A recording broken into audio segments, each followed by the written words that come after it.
I was wondering if you could talk a little bit about how, like especially because you were mentioning before that you've moved away from just like photography and performance and into other mediums, and what that means for you now, especially as a person who is public. Like, what does it mean for you to journey into something new with this kind of, within this kind of infrastructure of accountability, if you could call it that?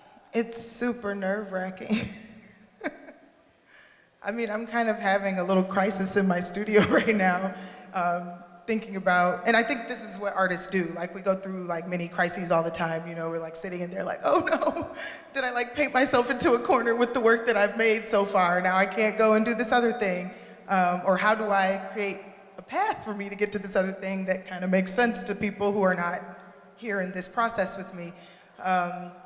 So it's been very, I've been starting to get to the point where I do feel like I'm about to have one of those like, I need to get off the internet moments, just so that I can like have the time to breathe and think about what's happening in my work without this public gaze. But then I think that that's like really dramatic also. And I could probably just not post or not log in and just leave it at that for a while, you know, while I'm working on my work. So I think the way that young artists are participating in the art world now is a lot, and when I say the art world, it's like, that's a very problematic term, but I think ultimately I'm talking about like spaces that are institutionally validated in some type of way, have resources, because I can think of a lot of places where art is being made where people don't consider that the art world. But ultimately, I think engaging with these places where now we have visible models of success that are also coming from different communities. We have our superstars of every race you can imagine.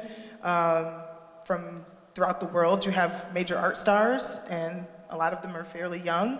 And I think that creates a lot of anxiety for people in a way that's kind of, it's very typical, you know? It's like you compare yourself to other people, it makes you feel bad about yourself. Even if you're better than them in their comparison, eventually you'll find somebody who's like better than you, and so like the cycle will perpetuate itself.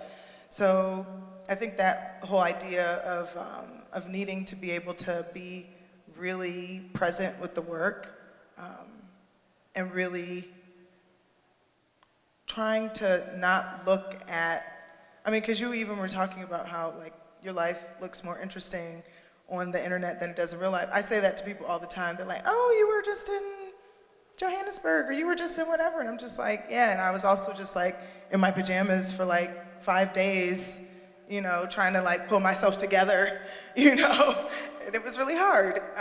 And those are things that I'm not gonna show on the internet because that's not the kind of persona that I'm necessarily like cultivating. And I think that's another thing that's crazy. Like, we have to think about the persona that we're cultivating. Like, I know my persona is like jet setting, like professional, but like a little kooky.